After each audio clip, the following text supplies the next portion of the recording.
Mighty VS7 GDI SB600 kit. This has 3 amazing products inside of it.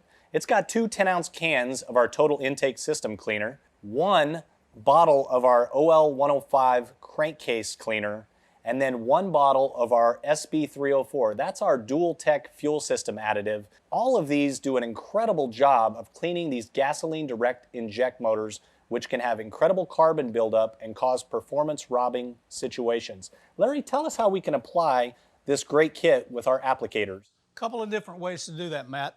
Each kit is going to come with an I2 tool. Basically, you're going to have a cap, a straw, and a cone that can be applied through positive vacuum, and also the map sensor.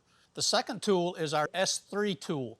With this tool, you can go through the same places that you can go with the I2 tool. In addition, you can go through the throttle body. It's got the S-hook with the cone and the new cap.